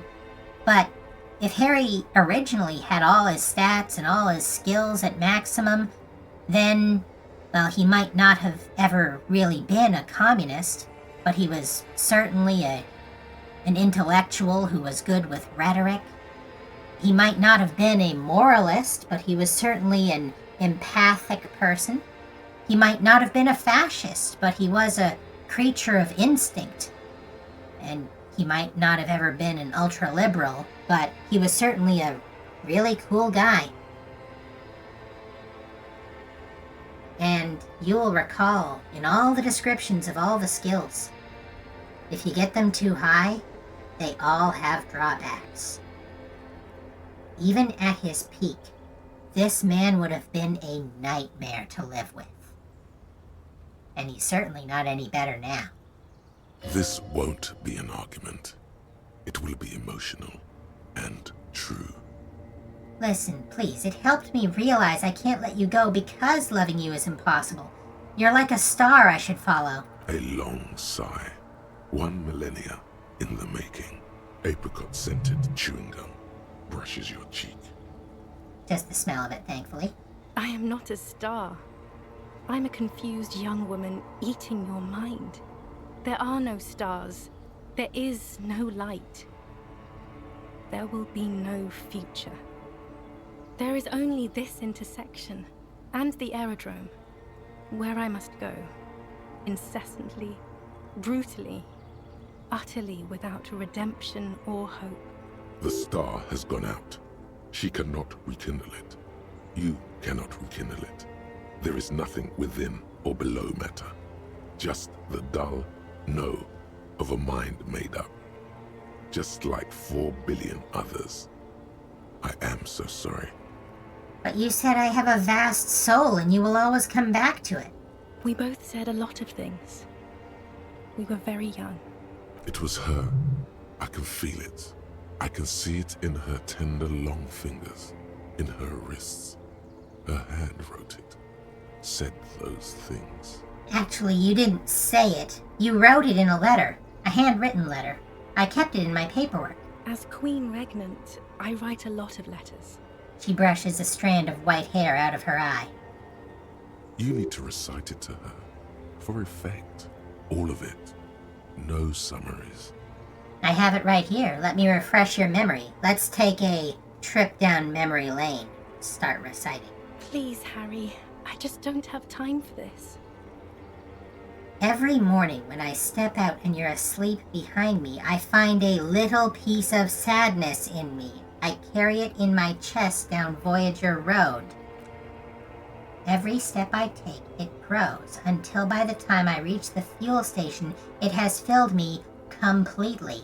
I step on the light rail and look back, something bow collector. I know it will be like this until I walk back to you. Now that something may be because typically you don't read things in your dreams. But Harry knows this letter more or less by heart. At least the important bits. You. Every step I take will get lighter. It almost makes me run. Sometimes I do. I can't believe I met you. I can't believe the happiness I feel with you. You have a vast, vast soul, and I will always come back to it. That's what she wrote. Okay, stop. Yes. Are you happy now? There's more. Kisses. Very well. I wrote it. It was morning. You slept. There was hoarfrost on the ground when I left, on Voyager Road. It was autumn. The first autumn. But Harry, please understand, it was 1,000,000 years ago. No, it was 100 million years ago. I was someone else then, filled to the brim with love for you, hanging on your every word. Oh, Harry, you were the coolest. But I am no longer that person. This has taken her place. It will devour you. Harry, I will eat your mind. In much the same way that the Pale and the Swallows are eating the world. You have to move on, Harry. The light of the video rental shines through her dress now. A DeLorean figure, cut in black, moves below. It's still her. Her legs, her breasts, her hips. I was cool. The coolest. With your leather jacket and your boot-cut pants, smoking in the bus stop. I wanted you to be the rest of my life that day. And you were. Some of it, at least. You were my first. My first kiss. My first time to have sex. The first and worst time I fell in love. I will always have that with me. It's a fact. But that is all it is. It's like a ticket stub, Harry. It doesn't do anything anymore. A ticket stub? Yes, let's talk about that too. Let's bring it up, the zoo. In Le Jardin, the day we went east of the river, to the aquarium first, I was sad about my mother. I don't even know why. The shimmer of the fish tank on my face. The octopuses.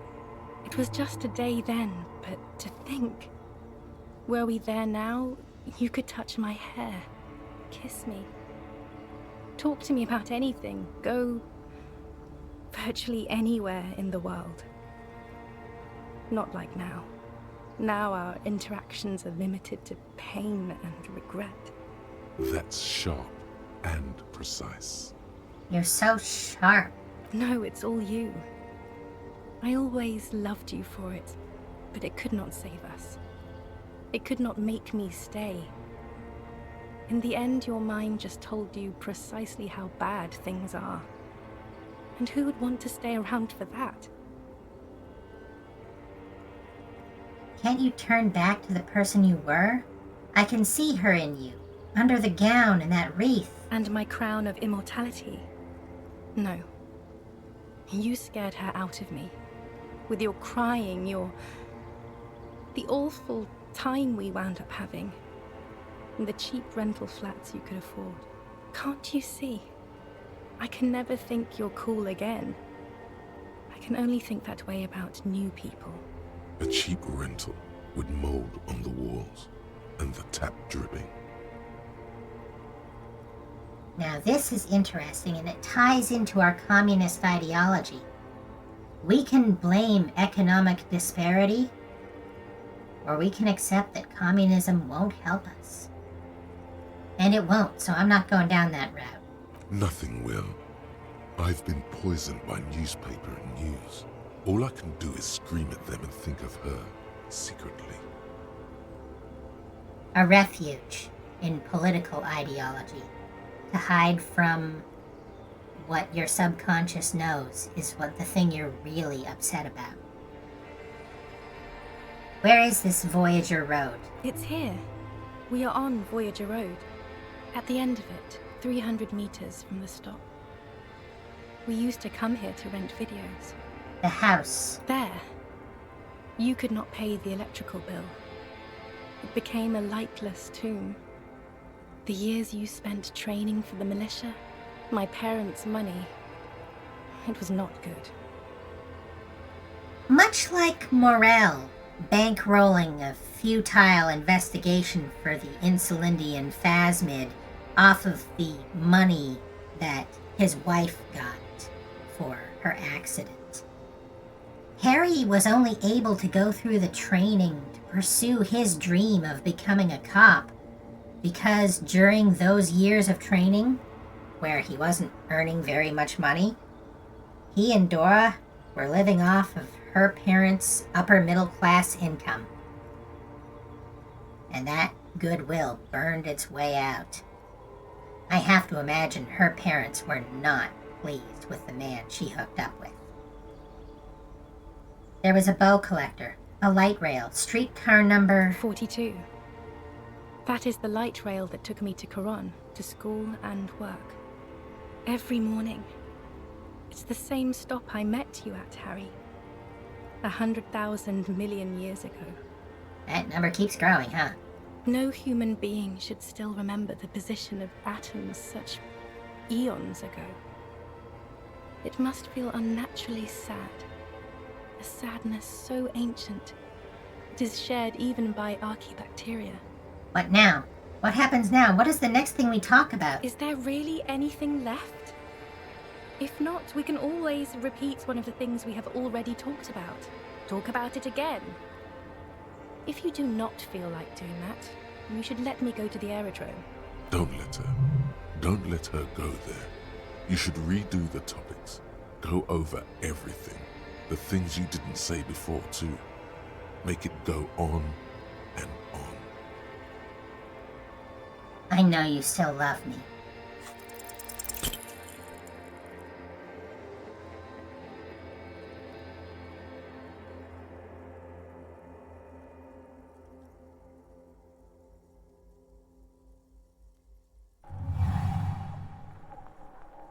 Your feet still tremble from the steps you took, as if over an enormous distance, standing against her. Her body close to you, radiating more. With your eyes closed, you move your lips on her mouth. She is not kissing you back. It failed. This was not about failure or success. This was always going to be horror. I should not have suggested it, and you should not have listened to me. This is true. We don't get a good ending for this check no matter what we quote-unquote roll. I feel her breath. Her chest rising like a pillow. Warm exhalations against the side of your mouth. Her tender soul moving through her lungs. Hidden, distant, kept safe from you. Her cheek against mine. Feels like soft fuzz. A bird covered in down feathers. Brushing against your broken capillaries.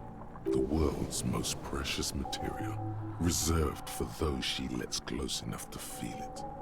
You are stealing a touch. It's not yours to take. Cold silver against my forehead. A delicate wreath on her forehead, pressing into your temple. The silver is cold from the spring evening air. Squeeze her wrist. Her hand does not return the grip. Her body is rigid. A current of unease courses through it. Distrust. For you.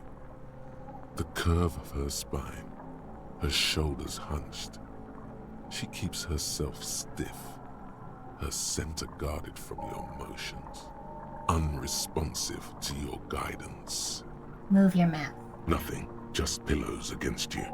Unresponsive, but for the taste of apricots. Apricot-scented chewing gum.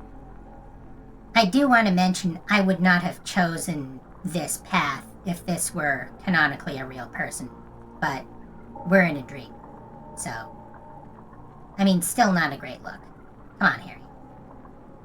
You're not kissing me back. The moment is ending. She is going to move her face away from yours.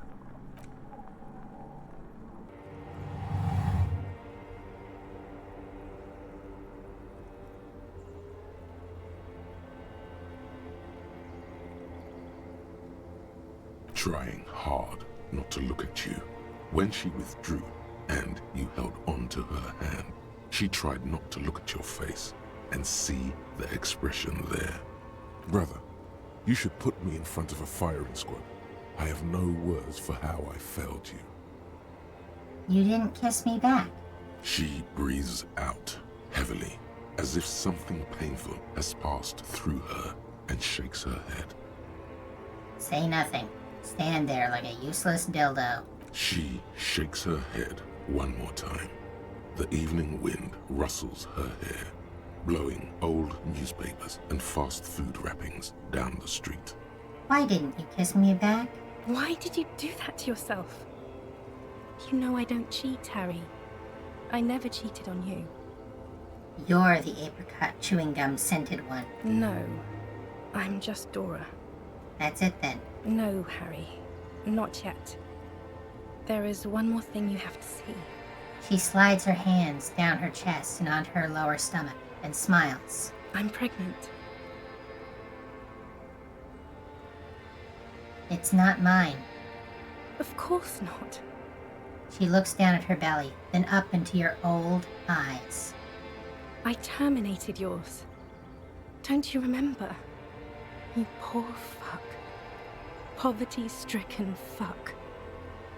And here it is. Operation Deathblow. The one thing that we could not have known until now. This is why Harry is the way he is. Why he mourns the way he mourns. Why he chases women, new women, old women. Why he can never fully trust them. When Dora left, she didn't just take away the role of husband. She took away father. Now, I'll give Harry credit here. Even in his dream, in his mind. He's pro-choice. He's not going to try and tell her that she didn't have the right to terminate a pregnancy. But he was planning on becoming a father. He was already gearing up to be a dad and to love a little girl more than he ever loved anything, even her. And then one day, she told him, no, that's gone. And this is an inaccurate memory, of course. She wouldn't have told him that she did it because he's a poverty-stricken fuck. But that's what he believes about himself. That, in the end, he failed. He failed as a father, he failed as a person, he failed as an organism to replicate. Because the world just beat him down too hard. And he wasn't good enough at being a man, at being a cop, at making money. Now, go ahead. Ask me more questions. Let's talk about something else. I get the feeling you're not really Dolores Day. I don't know what you mean. Dolores Day? She looks at you quizzically. It does not seem like a mystery she wants to get into. I've heard you before. You're the voice on the phone. Oh, Harry, you shouldn't have done that. She shakes her head very slowly, her white hair brushing her shoulders. Do what? Call me like that. It wasn't me, it was my hand. My fingers called you. They shouldn't have. They really shouldn't. I was in Morova already. Safe. In the warmth of the night. Wrapped in my future love. There, I think of you less and less. Whole weeks go by without me remembering you. Months already. Soon it will be years without the hurt. I sit there in Morova, in the holy gratitude of my bliss. I put my hand on my belly and smile. The air gets cold around you. She looks down on her stomach, then up at you. Her eyes are full of tremendous distance and mystery. Black-eyed dogs wander the alleys. Apple trees hang their bony limbs low over the patchwork of roofs. Red and black. Revachol West, the evening sun. She's left and bloomed, far away from us, our vast soul. Harry developed shivers, at least according to the thought, because it was a connection to her through the city. So the city knows that we are cut off. We will forever be incomplete. Your name? It's Dora. That's what the voice said on the phone. Dora is short for Dolores? Dubois, yes. Dora Dubois. Are you Dora Dubois? Oh no. No. We're not doing that again. You're just an evil ape. We're all just evil apes on a giant ball. You don't have to hate the world. Can't you see how kind and beautiful everything is? I don't have time to deal with your pessimism. There are so many people at the stop at this hour. They're all going to the aerodrome. Forget about the aerodrome for 1 second. I lost. And it was you who I lost to. It wasn't a fight. I was never fighting you. I didn't want to fight you. You're the tiny ape I loved. Let's stop it with the apes. This isn't going anywhere.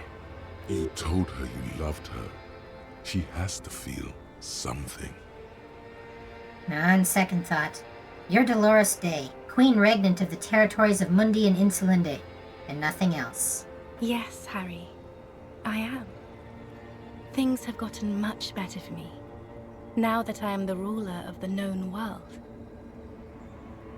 Oh God, it's already so late. I have to go, Harry. Here in the logic of this dream, it doesn't matter that she's switching back and forth between the two identities. She can be fluid.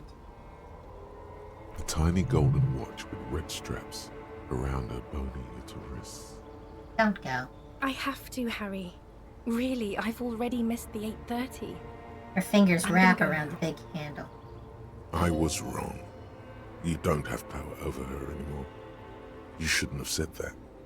I am wrong about everything. You should go on without me. Had a bit of an audio mismatch there, but yeah, all of our skills at this point pipe up and tell us how they've failed us. Authority here says, you have sworn a holy oath, Harry. She herself begged you not to let her go. But I swore I wouldn't let you go. You told me, you asked me to be this way. That was someone else. I betrayed her, overwrote her, and I'm happier for it. And I'm really going now. The time is up.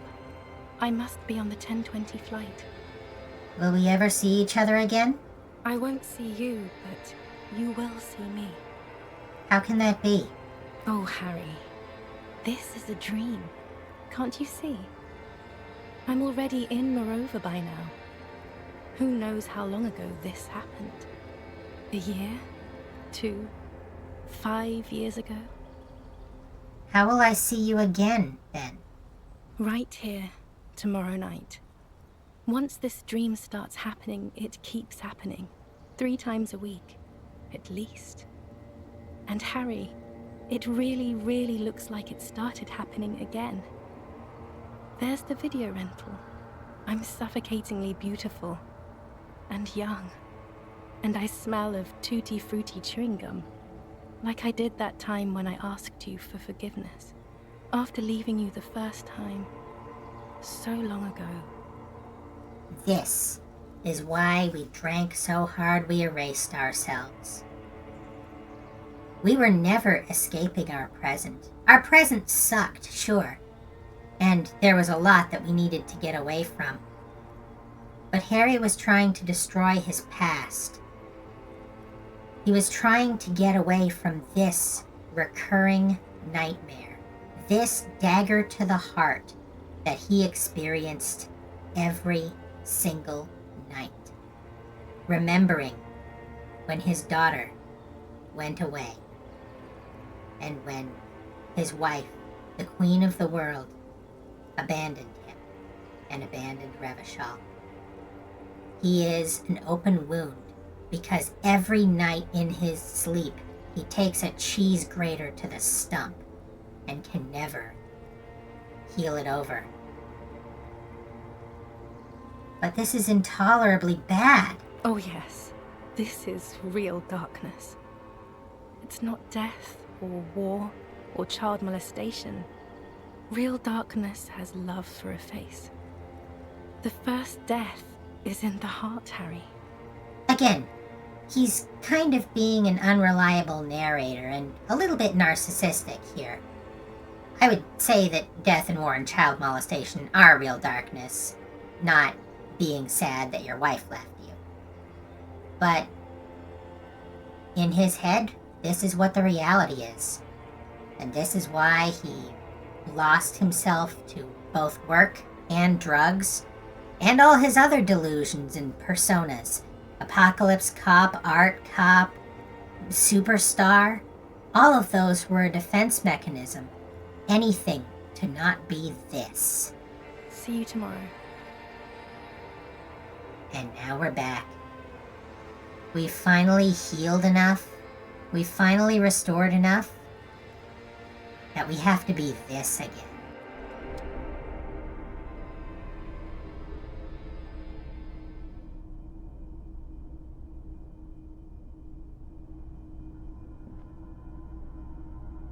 Oh there, man. You've been squealing and thrashing around. Crazy. And now you're bleeding too? Again? He stares in awe at the streaks of blood covering your body. Kuno, I had this fucking dream. Yeah, Kuno saw that. A nightmare about bitches. How did you know? Kuno knows that shit. All the worst dreams are about bitches. You wouldn't believe the shit Kuno sees about sea. Now let's get this shit back on the road, yo. Just make sure you don't die. Kuno's no fucking mortician.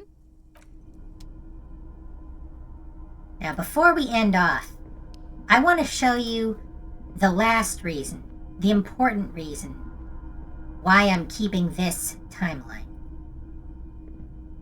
But first, let's get that orb. I want to get it out of there. I'm a perfectionist. This was once an armament rest. Twin cannons were attached here. Medium distance, large caliber. Okay. Plot. An old cylindrical generator is nested above the ammo lift, with makeshift electrical wiring running out of its side and across the floor. The cables disappear into the wall to your right. This shit's cold. No, this isn't right. Inland Empire is correct. This is not the timeline that this is supposed to be. Kim is supposed to be here. But this is as far as that this isn't right goes. It's only our hunches telling us that this is wrong. And that's because we went with the communist path. Or more precisely, because we didn't go down the moralist path. You'll remember I told you that if we had decided to go down the moralist quest line, after having found the swallow in the church, our next task would be to contact the Coalition and tell them that there's something here that they need to accept responsibility for. And as I told you, if we go all the way along that quest line, the Coalition picks us up and we don't come back. That's the political quest line that ends in a game over. But if we go along that quest line but don't fully complete it, we talk to the Coalition warship but don't get abducted, here's some dialogue that happens.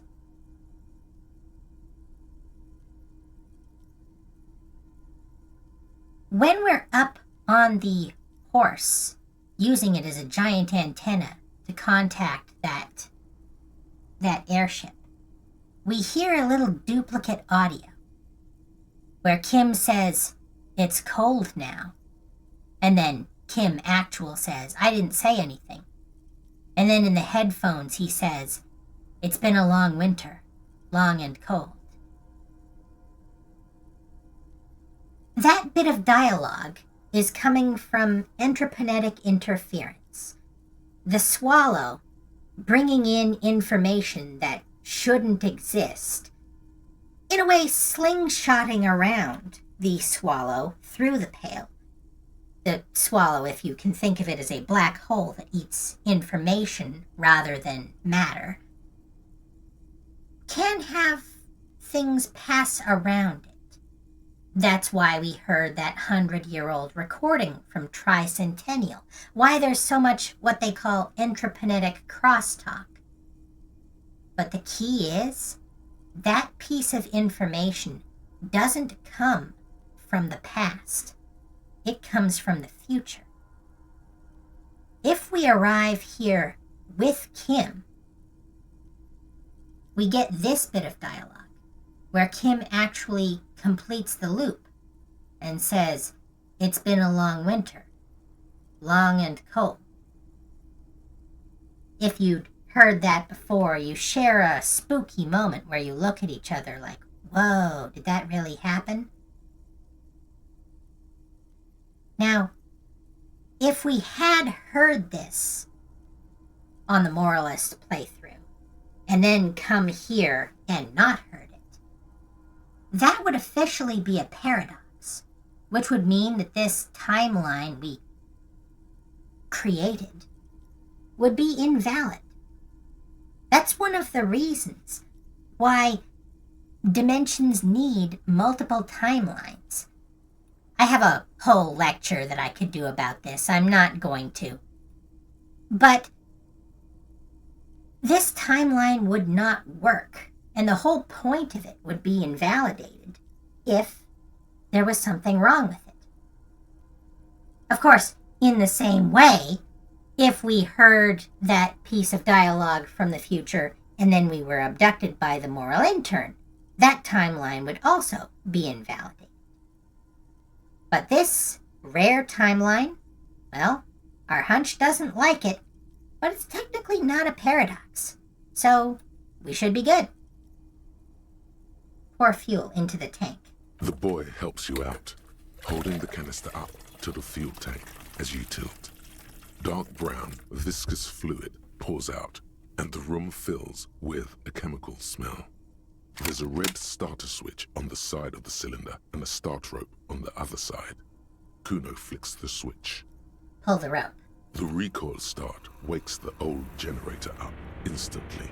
The machine sputters like an old warhorse before settling down to a rattle. We're in. We're doing this.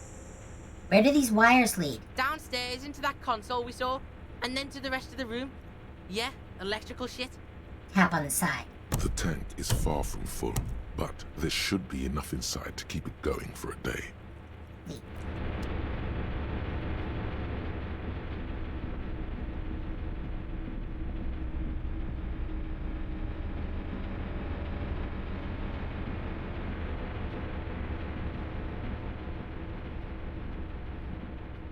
A dim golden glow animates the console.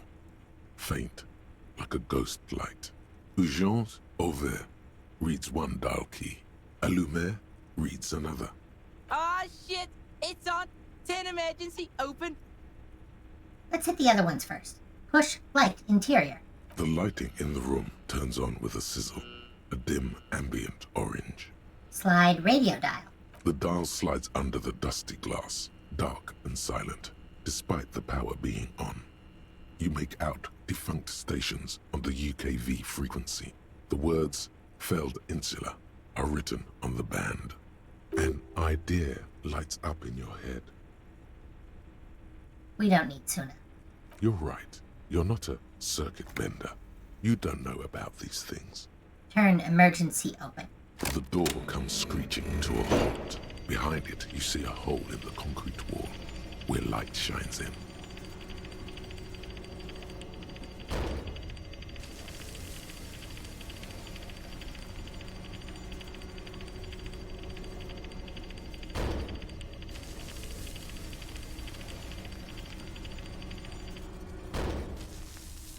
Fucking right! Before, outside, when we were walking across the sand, I felt someone watching me. Kuno knows? This place is spooky as fuck. What's there? Kuno doesn't know, but Kuno wants to know. Don't worry, kid. I'm a good guy with a gun. Are you? Are you? You watched me shoot the body down. Don't pretend I can't shoot. Let's go. Actually, we might not be able to shoot. Do we have any bullets? No, we have one bullet. But believe it or not, I don't think we're gonna need it. Like I said, although the rest of this game is going to be challenging, and I can assure you the next bit will be similarly hard emotionally to hear, I'll let you know. No blood. We're not gonna shoot anybody. As I told you before, there are 3 questions left to answer. And we finally got our answer to the first one. Staring into that panel of mirrors, every angle reflected back on us. Our 24 friends, like an array of disco ball mirrors, all pointed back at us. Who are we? Who were we? Let's go ahead and level up everything.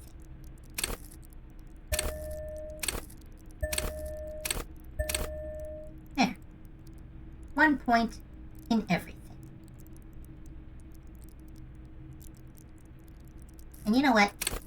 Inland Empire. In honor of the late David Lynch.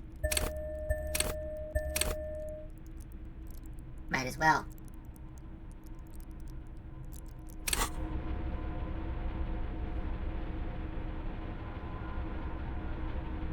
We're going to answer the next question on our next and final stream. Where are we? That's the other thing the disco ball shows us.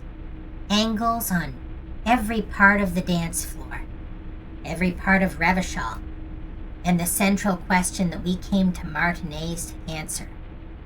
Who killed Ellis Portenauer? And then after that, the final question. Where are we going? And the answer to that question will be the sum total of all the vectors we have applied to the projectile that is Harry Dubois until now. And all of that, we're gonna find out next week. I do hope you join me. And I hope that you can see, even in this darkness, well, have hope. We're gonna see something that you don't expect. The miracle out in the west. It's still coming. But until then, this has been Wanda Wicks, signing out.